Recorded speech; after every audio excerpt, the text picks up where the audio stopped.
second and fourth weeks of the month, just encouraging small groups to so if you're meeting regularly with a friend or two and that's your group you want to just be with, then great. If you want us to help connect you to other groups, just let us, me and Heather know, and we'll put you in different groups. But those groups can meet virtually, they can meet in person, they can do however that works best. And so on the first and third Wednesdays of the month when we meet in person, we are going to introduce, and Nicole will explain all this, but introduce a chapter. We're going to do a book study. Not a study as well as we're going to follow kind of we're going to use a devotional to kind of go through your, so we'll kind of introduce that chapter and then have someone share vulnerably on that. And then you can use that chapter in the next week to discuss. I just want to say this because there's a lot of moms that want to be a part of Mom Connection. I know that aren't here, that are new moms today, but they will be a part. And so it's also a great book to have if you want to do it with a neighbor or invite someone else in. So we're excited. We've never done a book in Mom Connection, so this is going to be our first time. We're excited. And then just in regards to some practicals with Kid Connection. Right now our plan, I believe, and my leadership team, I think our plan is to try to meet outside when it's good weather. So we'll have childcare in the park, and but we as moms, we want your feedback, and we're gonna need to get the feedback of the childcare workers to see how it went today. This is kind of trying it out. Yeah. But when it's not good weather, we'll just move to the building on that first or third Wednesday of the month.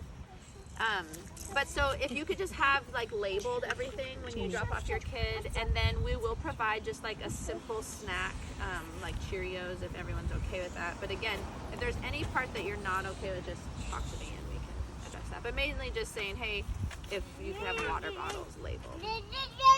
And then if anyone knows of someone that would want to do childcare that's a good fit for them, please let us know. Because we would like to get a few more, just nice if someone's not able to come one week. It's less stress on us to try to gather them. So, and then we might have to rotate one mom back depending on how many people are there.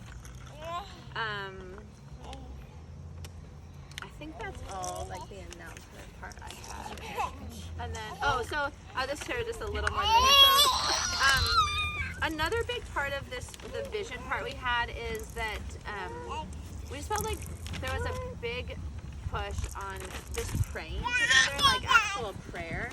And so during our small groups, and at the end of every meeting, we're just going to really take time to pray together in groups of 2, 3, but saying, hey, where should we be bringing these to the throne of God and just believing for breakthrough and miracles? Having prayer be kind of the focus of our year, that we all say, wow, I am so thankful for Mom's Group because I grew in praying this year.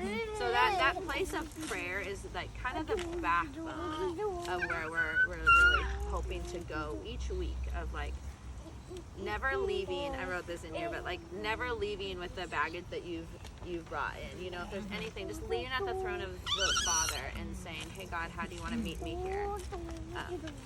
So we're excited for this year, and we're gonna I'm excited for all that God's gonna do in me personally and in all of us. So, Nicole, tell us what we're gonna be doing. All right. So so much of my desire, in any mom group that I've been a part of or facilitated when I had my job, my company. So I'm an occupational therapist by trade, and I closed my business, my beloved business that I loved so much back. I just closed it in June.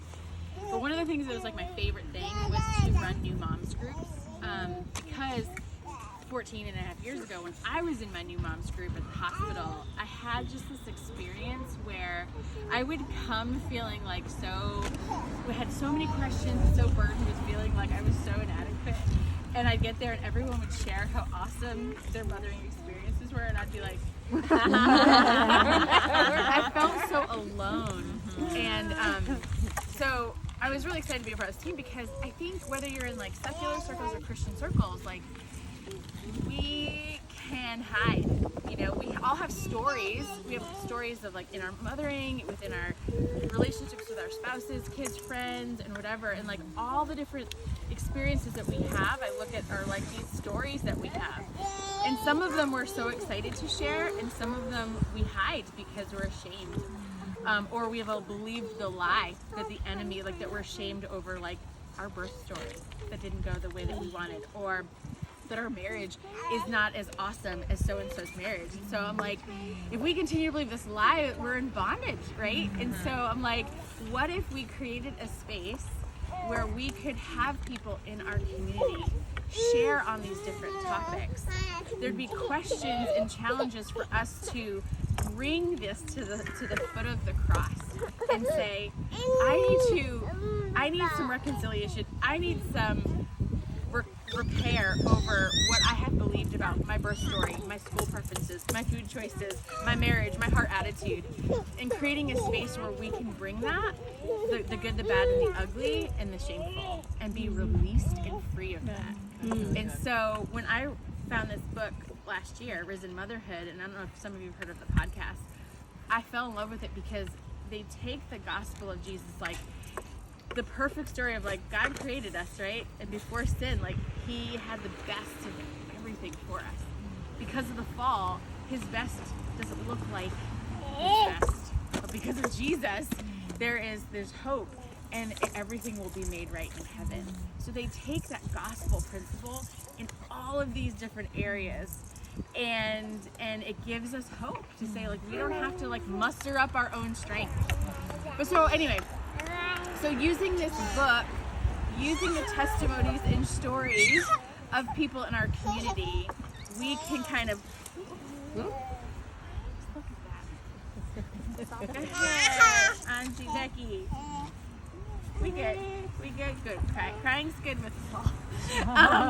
So anyway, so that's like that's like the principle. It's creating a space to share our stories, to have someone each week share based on the different topics, and then being able to have some small group discussions, and then being able to be open and honest, to lay what is going on at the foot of the cross, be prayed for, and leave going, I have finally, after 14 and a half years, you know, say for me, have let go that I had to have a C-section when I wanted to have a natural birth. You know, we hold on to these things and we don't even realize that our expectations of what motherhood, what we have for ourselves in motherhood, keep us in this bondage place, you know? So, anyway, I'm going to read some of the different topics, and if you are looking through your book and you go, hey, I have a story I want to share, I want you to email me and say, I would love to talk on this topic. Please do that. So some of the topics are heart attitudes, the gospel and our heart attitudes, the gospel and our transitions, our marriages, mundane moments, birth experiences. We all have those expectations that don't necessarily go in our birth experiences. Postpartum body issues, food choices, relationships, traditions, Christian community, service, self-care, children's with differences, and schooling choices. So this is like, these are hot topics. And what else is really cool is that the women that we know, like in our non-Christian circles, like they're all talking about these same things. And so I love that it's a nice bridge to be able to say, hey, how are you feeling about your body and postpartum? Or, hey, what are you gonna do about school? Like, or what, you know, so anyway. Cool. And there's already built-in questions, so you can use this with yourself, like by yourself, in terms of a devotional. So I think overall, it's something that's like planned out and really powerful. And so I just really have a heart for us to share our stories, and for us to grow closer to Jesus and to be free from just the bondage that we can place on ourselves as moms in a lot of these different areas. So, and hopefully find that it's encouraging. So that is kind of my hope and vision for kind of this book and for this group. And so you can stop that camera on. Moving on to someone else. I'm just kidding. So